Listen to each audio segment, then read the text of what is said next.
He thinks the worst part of the job is discovering what he's been cooking. He's wrong. The real nightmare starts the moment he tries to walk away and learns that the rich never let their most valuable assets leave. The last chef who learned that lesson didn't live through it. So how does Ryan end up trapped in a job where quitting is never an option? Let's go back to the beginning. Ryan arrives at an airport in a Latin American country with barely enough money for a taxi, but every driver turns him away. Just as he starts walking, a driver waiting specifically for him calls him over and hands him a letter from his old friend, Jack. The note explains that work has kept Jack busy, but includes the code to his house. Hidden deep in the woods, the luxurious mansion leaves Ryan speechless. While waiting for Jack, he explores the house and prepares dinner, unaware that he's already stepping into a world where every detail seems carefully arranged. That evening, Jack arrives, and the two friends reunite after more than 10 years. They came up through culinary school side by side, yet their lives could not have split further apart. Ryan has scraped by on the line in roadside kitchens for minimum wage, while Jack has built a career feeding the untouchably rich through an elite private agency. The mansion has been rented for an exclusive private dinner, and Jack proudly explains that he created the entire menu. Ryan can't help but envy how wealth has transformed his friend's life. The next day, Jack takes Ryan to meet a young traveler named Alice, who agrees to judge a friendly cooking competition between them. She chooses Ryan's dish, proving that talent and wealth don't always go hand in hand. Later, Jack reveals that the watch he wears once belonged to Ryan, won in a bet years ago. As the night ends, Jack and Alice leave together, while Ryan admires the luxurious life around him, never realizing that the rich don't just reward talent, they decide who gets to keep their freedom. The next morning, Ryan receives another threatening message from Rabbit, the loan shark he's been hiding from, revealing that reconnecting with Jack wasn't just about friendship, it was also an escape from crushing debt. After Jack leaves for work, Ryan finds his laptop open and discovers over $17 million in his bank account. That night, Jack admits his wealth hasn't brought him happiness. The following morning, Ryan finds him dead by suicide. Instead of calling the police, desperation takes over. Believing Jack's fortune is his only way out, he hides the body, orders a fake ID in Jack's name, and plans to access the money himself.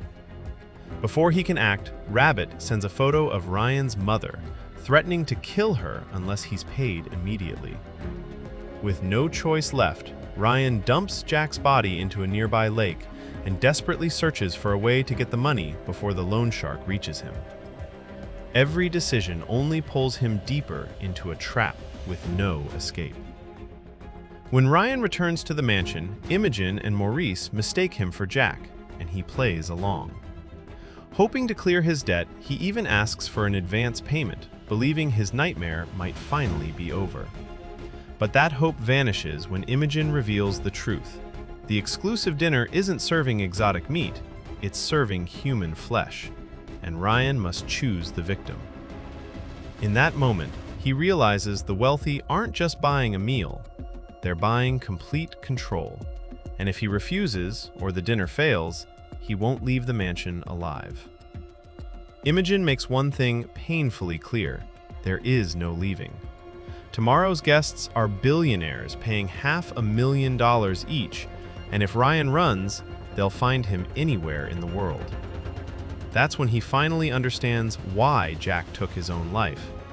Death was the only escape from serving people who never let their assets walk away. The next morning, Maurice takes Ryan to search for someone to serve at the dinner. After losing sight of a young girl and her grandmother, Maurice targets a tire repairman instead, tricking him before killing him. When a local police officer interrupts, Maurice smoothly convinces him they're scouting locations for a luxury hotel. Back at the mansion, Imogen orders Ryan to prepare the repairman's body for the meal, reminding him that the client specifically requested the man's tongue. Horrified but trapped, Ryan obeys, knowing one wrong move will get him killed.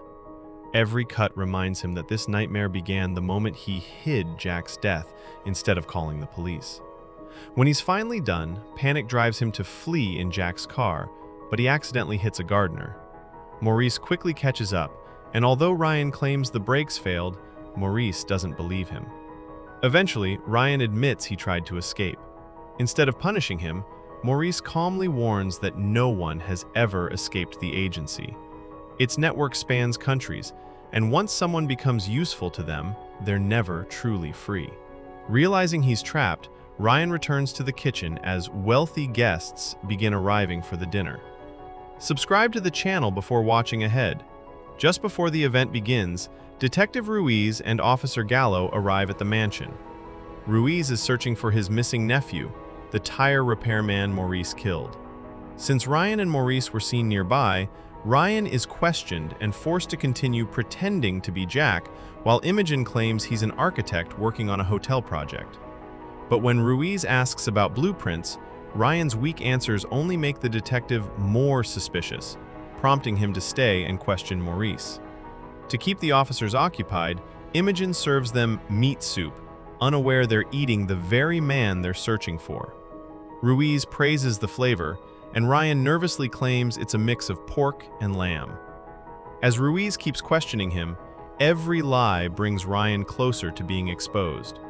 A brief distraction saves him, but afterward, Imogen coldly reminds him that in their world, mistakes aren't forgiven, and those who fail to play their role don't live long. As Detective Ruiz questions Maurice, he's met with a convincing cover story and prepares to leave. But before he can, Alice unexpectedly arrives looking for Jack.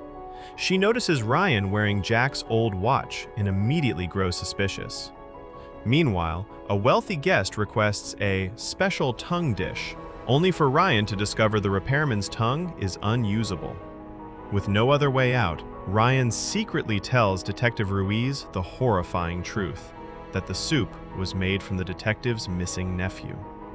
Ruiz agrees to help and secretly follows Ryan into the basement, where the gruesome evidence confirms everything. But when he tries to call for backup, he realizes his phone is still upstairs. Ryan rushes to retrieve it, believing they've finally found a way to expose the agency. Instead, Maurice catches on, follows him to the basement, and brutally kills Detective Ruiz.